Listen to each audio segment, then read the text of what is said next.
adamant about that piece. I don't know why it's intuitive from the beginning, but I'm realizing that, you know, what happens when you do that, you're not drawing the whole student population. So we are now working on developing this Equity Fellowship where we're going to be way more intentional about recruiting underrepresented students in the work and paying them, unlike other students, and lavishing more resources on them because they need more support. That was a hard lesson. After lots of years of trial and error, we do have to treat some students differently. They need more support, and we have to accept that in this work. In the meantime, our stopgap measure is, and you know, we're all conscious, we know we're all white sitting up here, and that's kind of problematic, we get that. So just putting it out there, but in our work, one of the ways we try to mitigate that is the students who are doing the work, the 100+ students, they are only successful in our work if they're lifting, amplifying, elevating the voices of the students who are least heard in the system. They are not successful if student voice is about their voice at all. That drives the work. So whatever that looks like, it looks like a lot of different things on the ground, but that's critical to this work.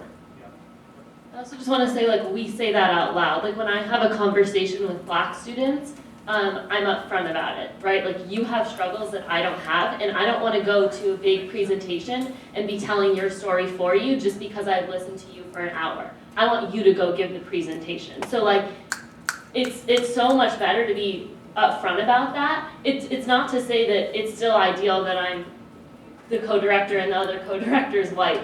But I think it's still so much better to say it up front and to also partner with organizations that have that not 501c3 feel, where it's just we're gathering here and it's just like working on something and it's not so organized. And so partnering with those organizations is something that we're trying to work on, and also making our organization take on aspects of that. So like we have a general meeting monthly that, whereas when we where we always get together in person, and we're trying to think about maybe not calling that a meeting, about changing how that runs, about focusing on relationships during that time, and having that we didn't have an agenda at our last one. So just like changing how those feel, and taking stuff from those kinds of groups that you were talking about. Yeah. Hi, Mark Fernandez. In response to Adam, I think we have to think about, we have to be careful to assume that, like, for instance, this inside-outside game, right? We have to be careful to assume that if folks are on the inside within government structures, that somehow there's a de-radicalization that takes place. I can use the Multnomah Youth Commission in Portland, Oregon as an example of one of the fundamental pieces of the work around the equity lens is figuring out how do you get young people from the most extremely marginalized and unheard communities into government, into the spaces, so they can see a pathway to take on roles within government that has historically been represented by whiteness, right? And what we've seen, and it's what are all the pieces that are attached to it that can help build. So for instance, Oregon Dreamers, right? Oregon Dreamers started with two young, undocumented young women on the Multnomah Youth Commission who used their social capital that they gained inside government to take it outside into the community, and in the end what happened, they got tuition equity passed for the state of Oregon. Right? These two young women who started and got politicized inside a system that we helped kind of build their capacity to understand, kind of like an inside government but from an outside perspective, because not every person inside government focuses and thinks as a bureaucrat, right? And so how do we work as, at the time I was a government employee, but I was really like an activist that was working from the inside with outside values. And so I think that it's not all or nothing. I mean, I think that there's real connections of how do we do the work and how do we make it so we're really being able to infuse radical thinking from the outside and get those voices to the table that can influence the inside game. Greg from the state of Washington. Thank you, Dana, from the state of everywhere. So I had to go take a phone call in the middle of your fantastic presentation to hear about the new hiring of my boss in government in the state of Washington in the Department of Children, Youth, and Families. I'm not going to say which people I'm talking about, but there are 5 candidates, and 3 of the candidates for this position to run the adolescent services for all the state of Washington in child welfare, in juvenile rehabilitation, serving students who are homeless, teen parents. Out of the 5 people, 3 of them are people with lived experience. And people of color, people with lived experience are in these positions. And so most of my career has been in policy, but a lot of my career, all the way from the beginning, has all been this youth voice stuff inside government. So I just was gonna make the point you just made, Mark, from out in the hall, so you made it, thank you for making it, that government might actually be evil, but there are things you can do by working with it. And so for Kay and I and the other people who work inside those state agencies, you know how, sorry, I'm doing gonna do a little soliloquy. You know how you see some of these kids and you haven't seen them for a while and they're just much taller? Well, by going and working in preschool for the last 4 years, I kind of missed a lot of the details of what's going on in the movement, and I come back and the movement's 4 years taller. In our state government, I just created this job in the state of Washington where I'm the director of youth engagement for this brand new state agency.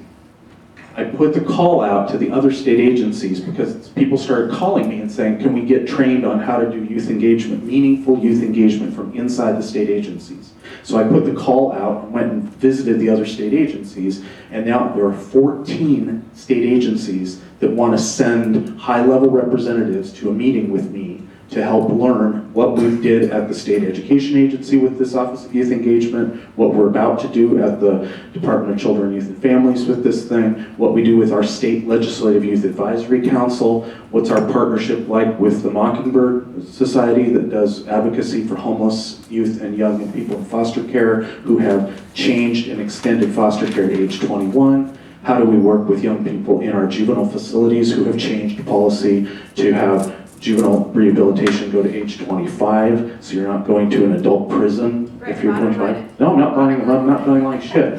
Okay, so if you haven't talked to me about this other part of it, I want you to talk to me, because everything you talked about and the thing about being in the community and being drivers, if you actually believe in inside-outside, the inside people are getting ready to work with you. We have advice about how to do that and make it meaningful, and it's only going to work if we work together. 2 points that we should think about while we're asking questions and making points. It is really hard for us to measure impact. It is really, really hard for us to recognize that all of these groups are doing different things. I've never heard about what you do in Kentucky, and I've never heard about what you do in Oregon, and then I have no idea any of this stuff even existed. The media plays a huge role in that as well.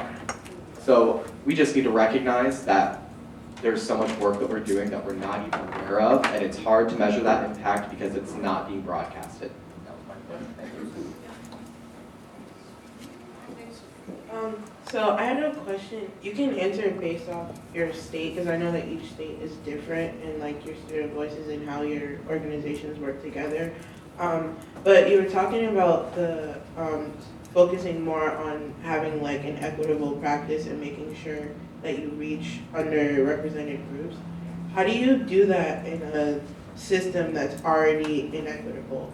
Because I know in Massachusetts, like, as much as we are progressive, there's still like a lot of work to do, and it's still very siloed as much as it is progressive. So there's like the good end of the spectrum and then the bad end of the spectrum. And even if you have like a board that's diverse and representative of all people, what are you guys doing to make sure that you're not just speaking to the people that are underrepresented, but you're actually doing things to to uplift them, because I feel like it's one thing to have people who look like you, but also I need to like see the work being done and like the initiatives being done in order for like to have a sustained support system. I'm going to go to Oregon first because Grace hasn't said much, and there's a lot of thought that's been given to that.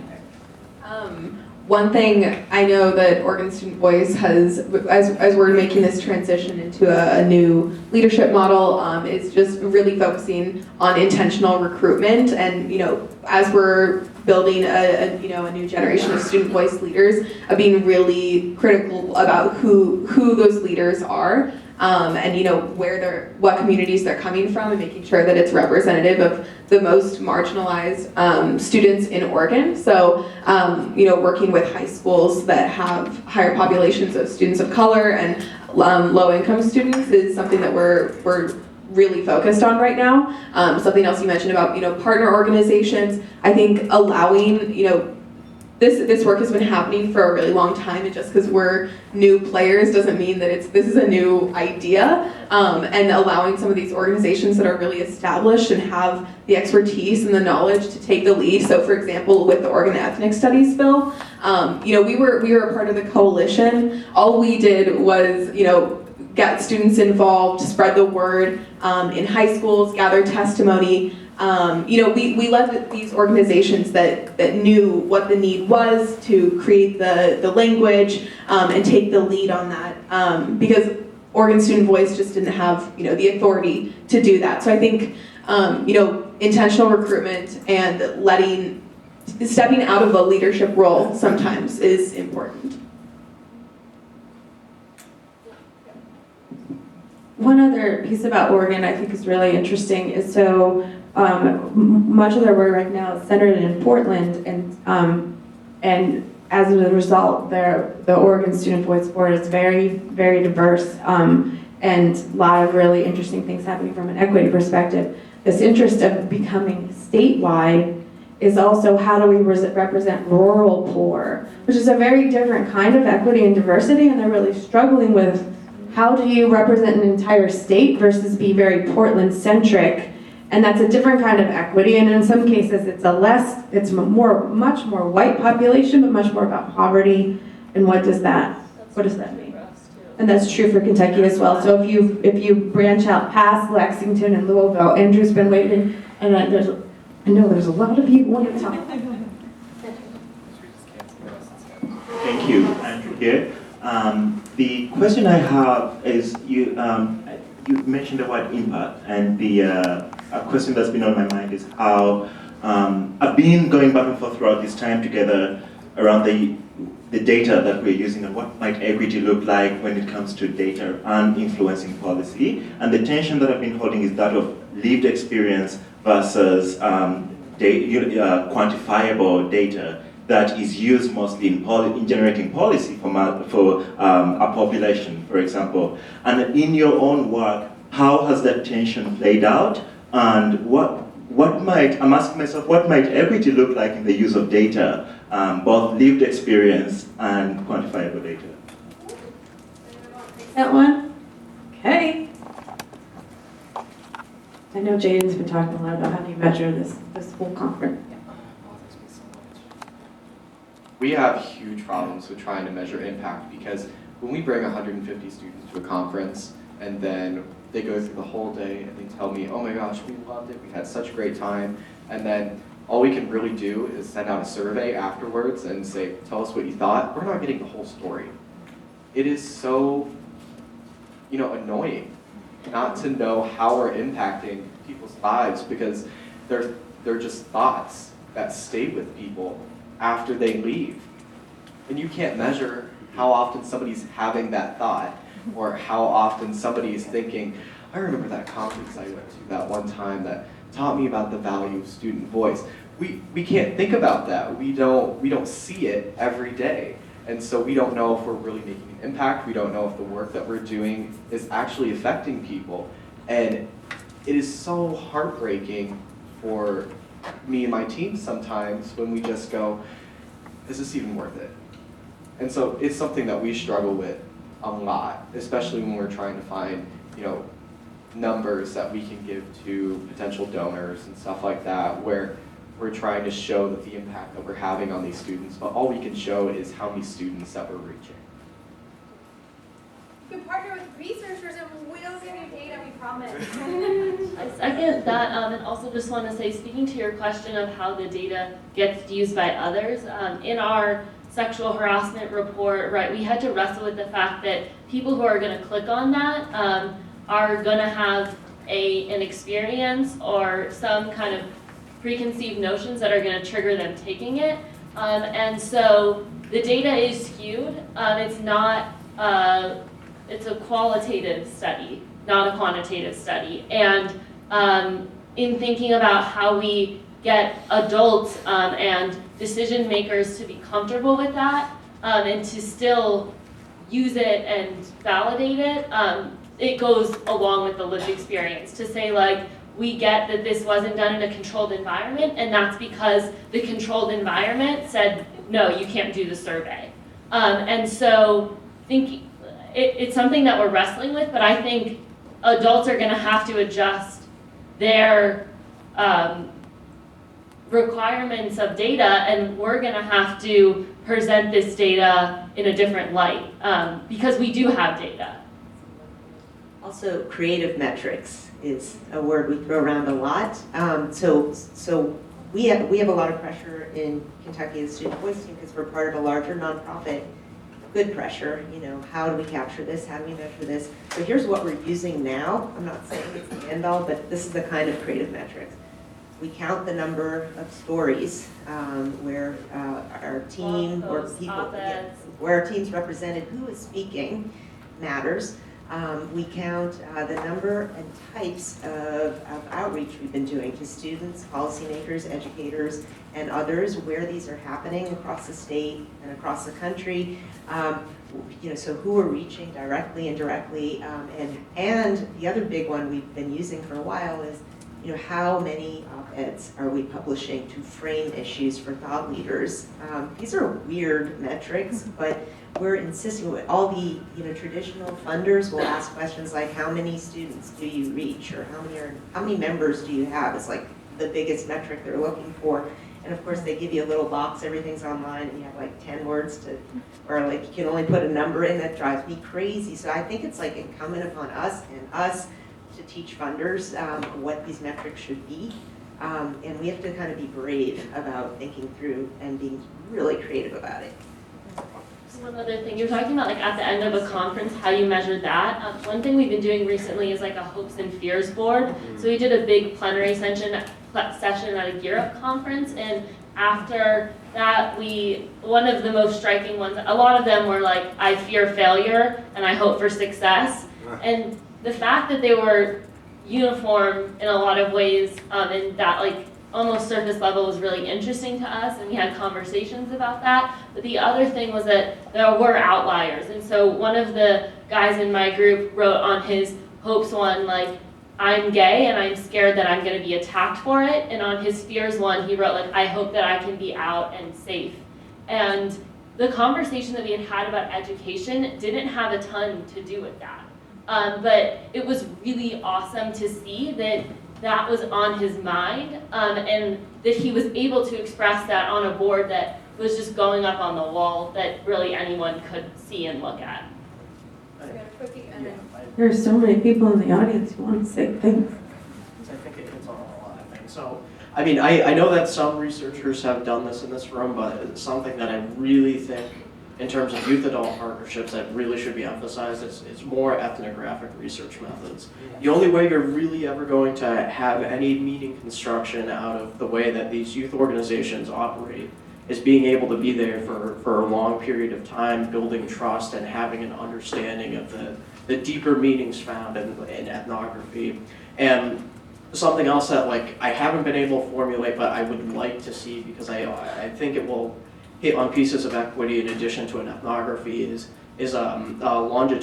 longitudinal satisfaction survey. You see this with some economic studies for education, seeing where students in preschool are 40 years later. It would be very fascinating to see where students that were involved in youth organizations were years later versus a control of students that didn't have the opportunity to be involved with this. I think you would see some amazing findings and some incredible surprises in regards to that. So, yes, absolutely.